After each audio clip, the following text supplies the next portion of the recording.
Thank you, Mike, for that very warm welcome. I need all the warmth we can get this morning.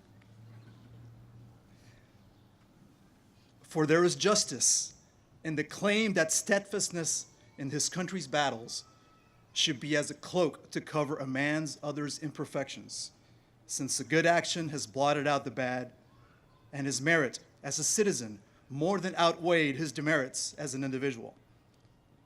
But none of these men allowed either wealth with its prospect of future enjoyment to unnerve his spirit, or poverty with its hope of a day of freedom and riches to tempt him to shrink from danger. And while committing to hope the uncertainty of final success, in the business before them, they thought fit to act boldly and trust in themselves, thus choosing to die resisting rather than to live submitting. They fled only from dishonor, but met danger face to face. And after one brief moment, while at the summit of their fortune, escaped, not from their fear, but from their glory. Such were the words of the Athenian statesman Pericles as he addressed the families of fallen soldiers in his funeral oration 4 centuries before Christ. He spoke of the selfless bravery of these heroes while attempting to provide some solace to those left behind. Since the earliest days of humankind, tribes, cities, nations, and empires have paid tribute to those who perish while defending their land, their people, and their way of life. In the United States, we gather today, Memorial Day, to honor the courage and sacrifice demonstrated by those who have died on our behalf so that we could enjoy our precious freedom. As Mr. John said, I'm very glad that everybody could join us here today. I'd like to take a moment and thank Representative Barrows and Chairman Feldman for their remarks. I would also like to thank Mike, as he said, a fellow naval officer and Foxborough's Director of Veteran Services, for organizing today's excellent parade and for extending me the kind invitation to join in today's events. It is truly an honor to be here in the wonderful and very patriotic community of Foxborough, the gem of Norfolk County. No matter how you spell it, Foxborough is a beautiful place. And it was in a setting much like this one, around Memorial Day many years ago, that I was first exposed to the bonds that our military enjoys with local communities and to the sacrifice many Americans have made when answering the call to arms. I was a midshipman. I was just a few days away from being commissioned, and my unit had just marched in a parade. This older gentleman came by to wish us well. He shook our hands, and he told us calmly but very pointedly, the way only a veteran can, that we should do our best to learn the skills we would be taught in the military, to practice them constantly, and to become as good as we possibly could, and hope to never have to use them in anger. At the time, I paid little attention to what he was saying. He was old. He was like 35 at least. And I was a typical 21-year-old young man. I was itching to continue my training, to do all that cool stuff that the Navy people did. And it wasn't until some years had passed that I found myself deployed to the Middle East, and I appreciated what that gentleman had meant. War would test our mettle, as it always does. And despite our confidence in having the best training and the best equipment, we relied even more on each other, very much aware that we would have to work together as a team to get the job done and to safely complete the mission.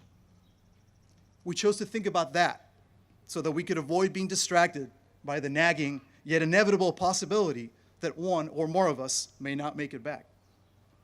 I recall the words of the Navy Flyers Creed to help my crew focus on the mission and to remind us of what was truly important.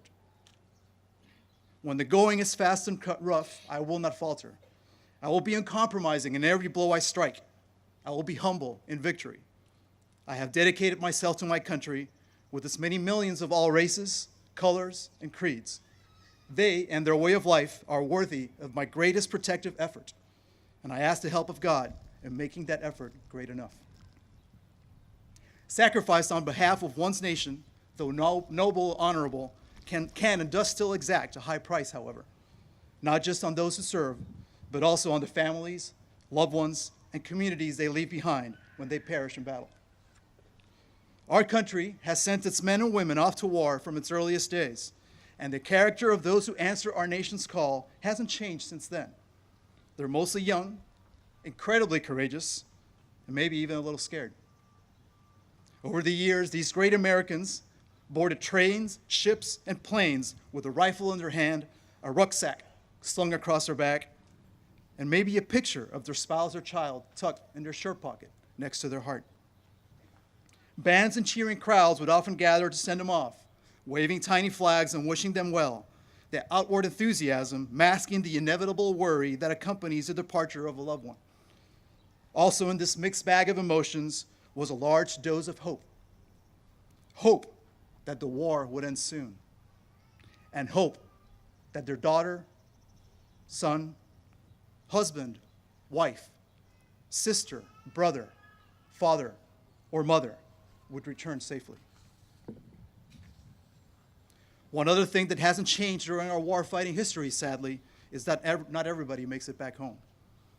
Death has been a part of war for as long as wars have been waged, yet it causes no less pain to the new widow who receives the news, or to the parents who tearfully meet the uniformed stranger at their door delivering the official notice, or to the children who ask questions their suddenly single parent is not equipped to answer.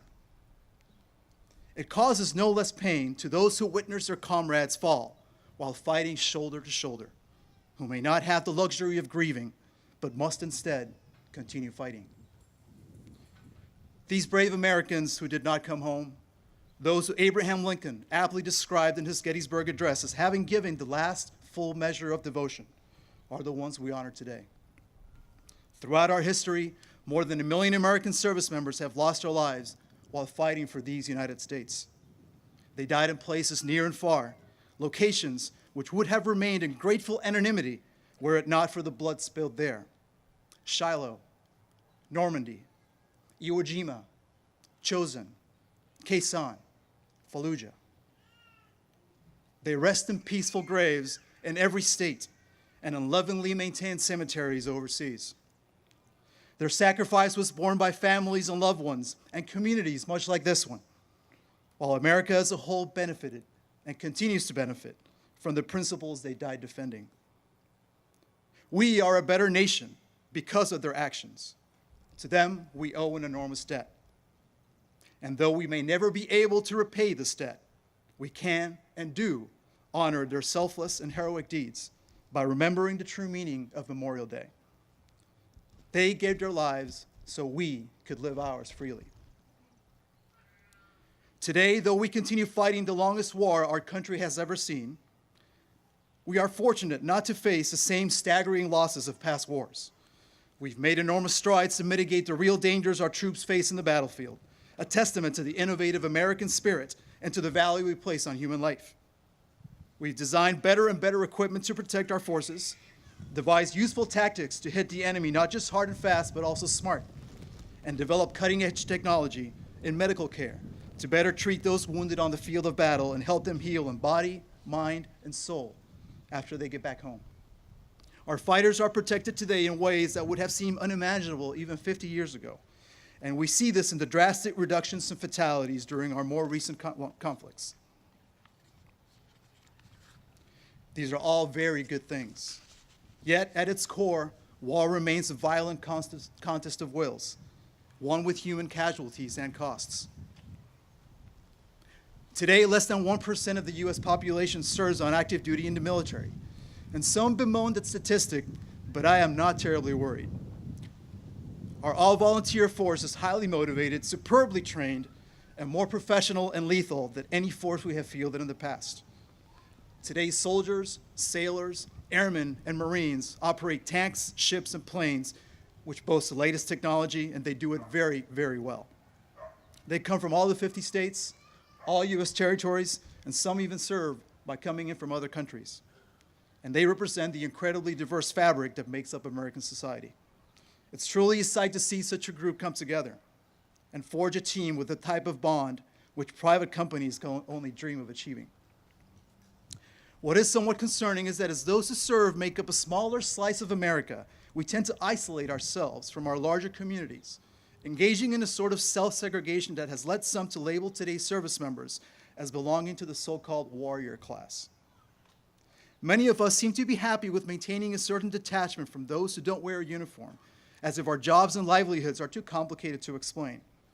We receive heartfelt words of gratitude from our fellow citizens, but have a hard time initiating a dialogue after somebody says, thank you for your service. Many of us don't quite know how to best respond. We might smile sheepishly and say, I appreciate your support, or simply reply, you're welcome, which somehow doesn't seem to fit. Some of us might feel relief when that encounter is over, but it doesn't have to be like this. If our fellow Americans are reaching out to us in a sincere form of expression, we should do the same and help strengthen that bond. If we don't, we risk widening this gap, and the wider it becomes, the less healthy it'll be for our society.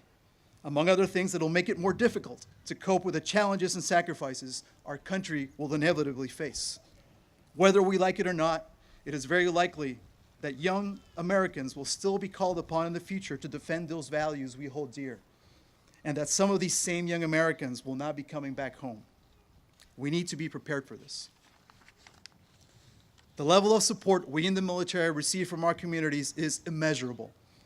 We've come a long way from the days immediately following the Vietnam War, when veterans, many of whom had seen fellow Americans fall in battle, came back to a country who wasn't yet ready to receive them. Today, the U.S. military as an institution is held in very high regard, and those returning from the wars overseas are warmly greeted by their entire communities, not just their families, which is wonderful, wonderful to see.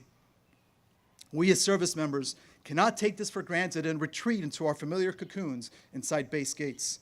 If we consciously turn down this support, we risk further alienating ourselves from our fellow citizens.